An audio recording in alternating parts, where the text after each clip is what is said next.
Good morning and welcome to lesson 3.1.1, Geometric Sequences and Exponential Functions. So let's start off, as usual, with a vocabulary word. So our vocabulary word this time is horizontal asymptote. And we've talked about asymptotes before, but just in case you forgot, let's go over it again. So a horizontal asymptote is a horizontal line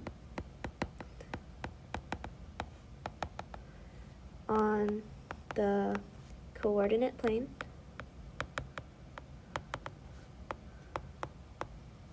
that your graph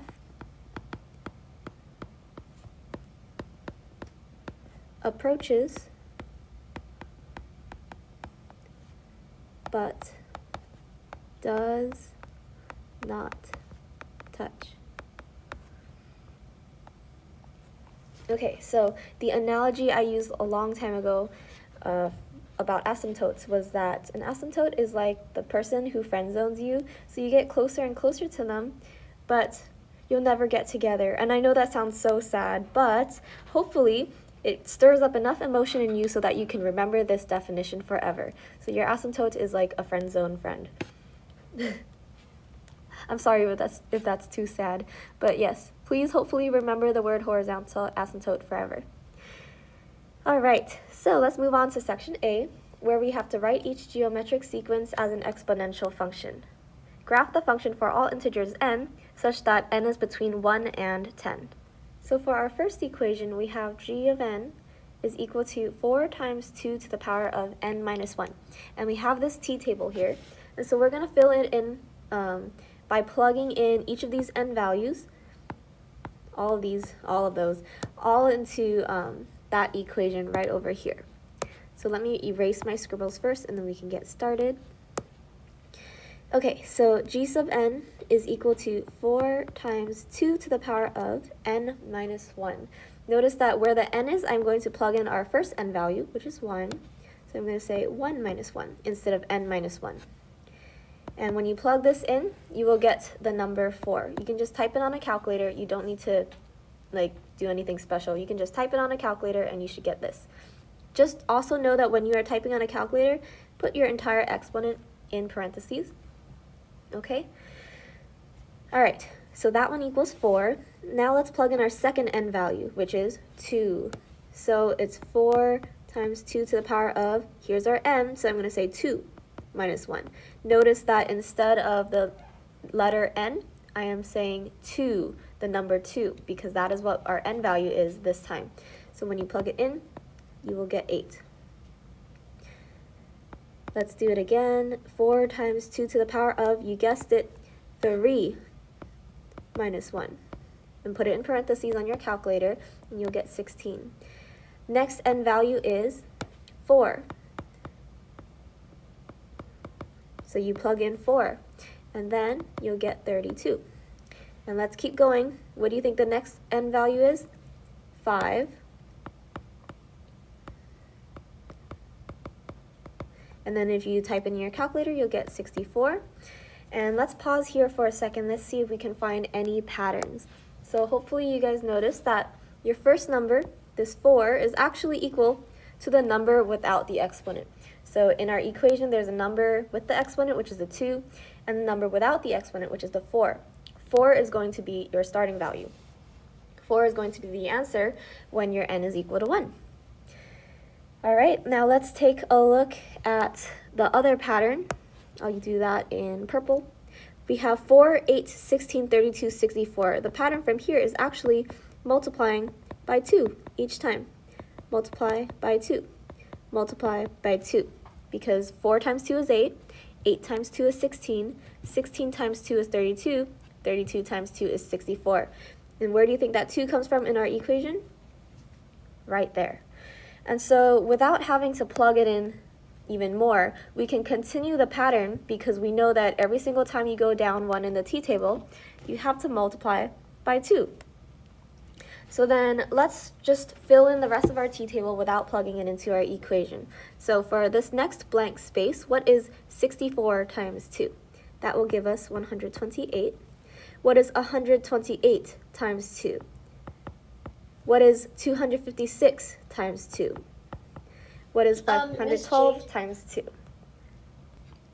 Okay, and then, sorry for that interruption, but I'm not going to re-record this for the third time. So, 256 times 2 is 512, 512 times 2 is 1,024, and 1,024 times 2 is 2,048. Okay, so all we did to finish the rest of the t-table was multiply by 2. And how do we know we need to multiply by 2? In our equation, 2 is a number that is the base of your exponent. So that's how we know what to multiply by. In a sneak preview, what do you think we'll be multiplying by every single time in number 2?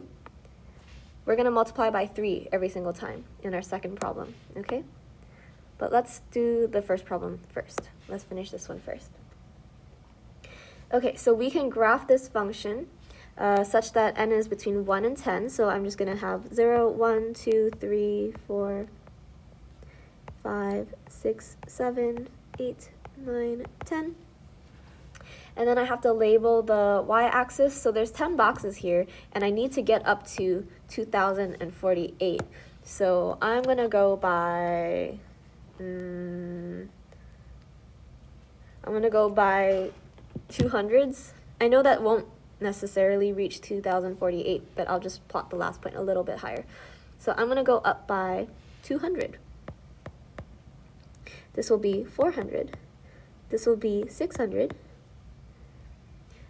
I'm going to do a weird thing, and I'm going to label it over here because I obviously don't want to write over my old work over there. So I'm going to label it on the right side, even though that's not standard. It's okay, we can still see it, so that's all that matters. Oops.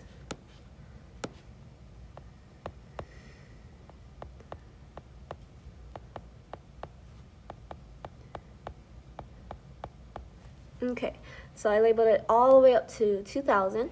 And how did I know to label it by 200s? Well, if I want my top to be 2,000, I just do 2,000 divided by 10. So that's how I got 200, which is how I knew that I wanted to label my boxes by 200. Okay, so let's start plotting them. When we have 1, we have 4, so that's this first point, 1, 4. And so I know it's really hard to see. I'm just going to put that dot pretty much on the bottom. Our next one is 2, 8. Very low there still. 3, 16. Still very low. I'm not really making any progress going up. 4, 32. Now it's finally floating a little bit. 5, 64. Still floating but barely. 6, 128. Okay, this one can maybe be like up there-ish. And then 7, 256. All right, finally I can go a little bit higher than 200. Oops, let me do that first. Okay. And then 8, 512. So somewhere between 400 and 600. And then 9, 1,024. So like somewhere up there-ish. And then 10, 2048. So I'm just going to plot the last one up there. And then I'm going to connect all of this with a curvy line. Obviously, it's not going to be a straight line. I'm just going to kind of curve my line through. It does not have to be perfect, okay? And so, as you can see, hopefully, there is a horizontal asymptote, our vocabulary word. We have one of those, and it's, let me draw it in blue. Our horizontal asymptote, actually I'll draw it in green, is this. We are getting closer and closer to this x-axis, which is technically the line y equals 0. We're getting closer and closer to that, but we're not going to touch it. You can notice that my black line is still going to stay on top of my green line. So my green line is my horizontal asymptote, and the black line is my graph. And they're going to get closer and closer, but they're never going to touch. Which I know sounds sad, but that's just the way it is sometimes, and it's okay. Okay, so we've written the geometric sequence, or we filled in our t-table, we've graphed it. Now we have to rewrite it as an exponential function.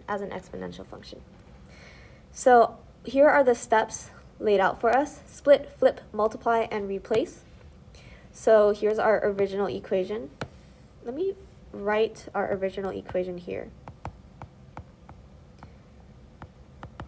Okay, so what are we splitting? We're going to split the n and the negative 1. So we have g sub n is equal to 4 times 2 to the power of n times 2 to the power of negative 1. So what did we split? We split the n minus 1 into two separate exponentials. All right, the next step will be to flip. So what are we flipping? Well, anything that's raised to a negative exponent should be flipped. So let's rewrite that. Oh, and then maybe you're wondering what in the world I mean by flip. 2 is technically a fraction. It is the fraction of 2 over 1. And so every whole number that you see is a fraction that's being divided by 1. So when I flip it, I mean flip this fraction. Instead of 2 over 1, I want 1 over 2. And that will get rid of our negative in the exponent. So that's how we flip it. The next step is to multiply. So what are we multiplying? I will highlight that. We are multiplying the 4 and the 1/2. So what is 4 times 1/2? 4 times 1/2, if you don't know, you can use a calculator, is 4 divided by 2, which will give us literally just 2. And then just times 2 to the power of n. And then our last step is to replace. So we want to replace g of n with f of x. So we just want to replace that one. And then we want to replace the letter n with x. And there you have it. That is your new equation. And this is how you write the geometric sequence as an exponential function. So we're going to do the same thing for number 2. You can try it on your own first, but if you're a little bit scared, then don't worry, just follow along with me. So I'll give you guys a chance to pause the video and try it on your own now. Okay, so unpause now. If you tried it on your own, just double check your answers, make sure you got it right, and correct yourself if you got it wrong. And it's totally fine if you got it wrong because it's all part of the learning process. This is all brand new, and this is difficult stuff, so don't be ashamed if you got it wrong. It just means if you tried, then you're going to learn a lot faster. Okay, so once again, we are going to plug in this number where your n is. So we have negative, wow, that just did not work out the way I wanted it to. We have negative 5 times 3 to the power of 1 minus 1. That's going to give us negative 5. Then we have negative 5 times 3 to the power of 2 minus 1. That's going to give us negative 15. I did not mean to highlight that. Then we're going to plug in the number 3. And that's going to give us negative 45. I'm going to start taking out my calculator because I don't know what the rest of this is off the top of my head. So negative 5 times 3 to the power of 4 minus 1 gives me negative 135. And let me just reiterate the pattern. So remember, the pattern is that your first number, when your n is 1, that's going to be this number out in front. This is the number that you will be given when your n is 1. Then the pattern continues by multiplying by that number, the base. So this is the base of our exponent. So our base is 3. That means every single time we are going to multiply by 3. Multiply by 3. And multiply by 3. So without plugging it in and taking up so much more space, to fill in the rest of the table, all I have to do is multiply by 3. So what is negative 135 times 3? That will give us 405. And what is 405 times 3? And what is that times 3? And then what is that times 3?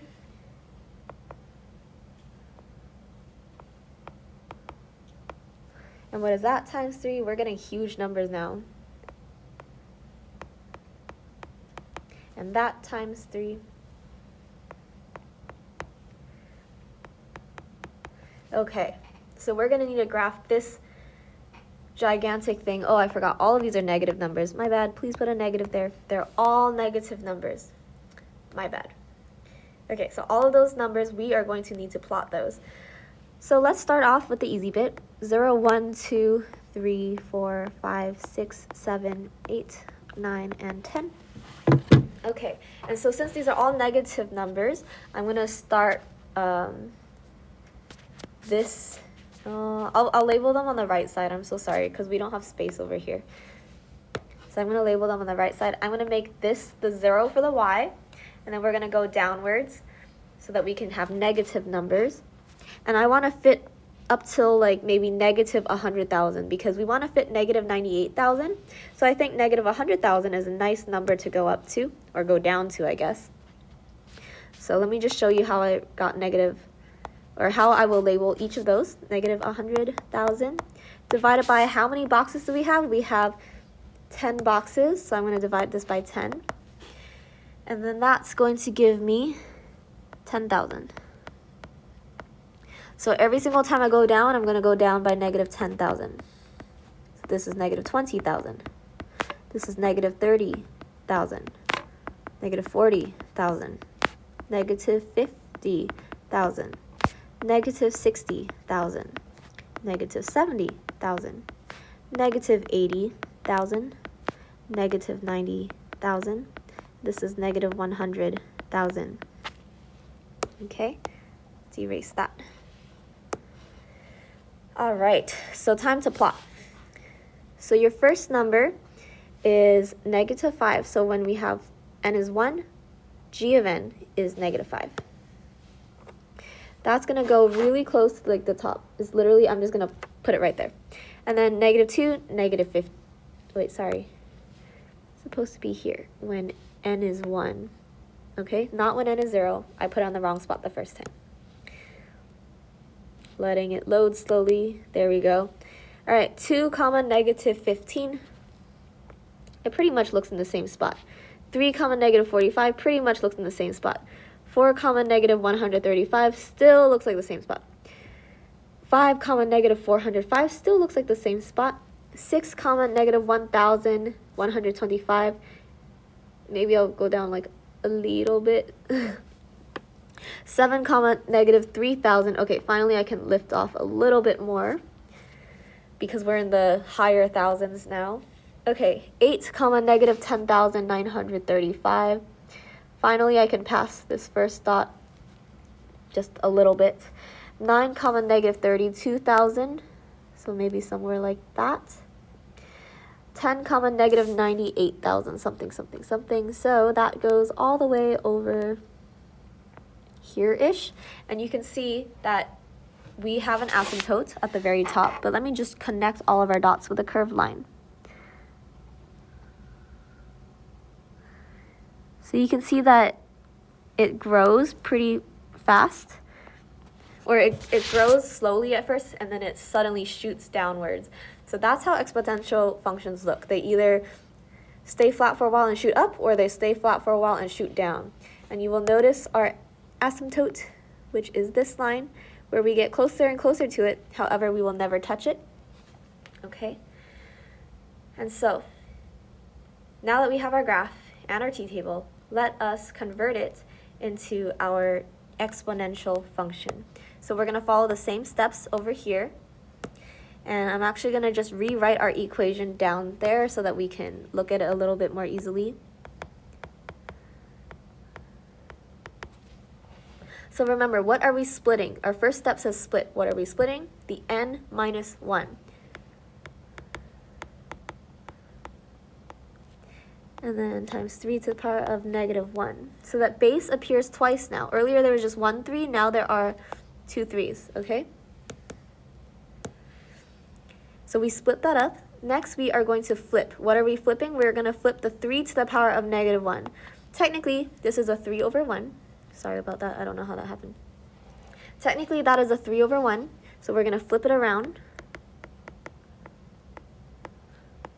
to a 1 over 3. And the negative 1 exponent, that does the flip. So we're using the negative 1 to flip it, and now the negative 1 doesn't have to appear there anymore.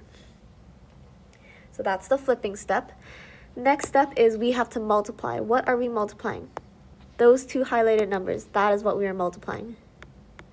So negative 5 times 1 over 3, that's negative 5 times 1 over 3. We can leave it as a fraction. So we're going to leave that as a fraction. Just multiply the top, negative 5 times 1, that gives us our new numerator, so that's the negative 5 on the top, and the bottom stays as divided by 3. And that is not simplifiable, so we're going to leave it as that. Finally, last but not least, we just have to replace. So g of n becomes f of x, n becomes x. I don't know why it keeps scrolling. I apologize for that. And that is our final answer. So if you got it right, congratulations. If you got it wrong, that's okay. Just make sure you correct yourself. And if you didn't even try it on your own, that's okay too, but you will get the opportunity to try it on your own later on in the skills practice section. Okay, so let me know if you have any questions.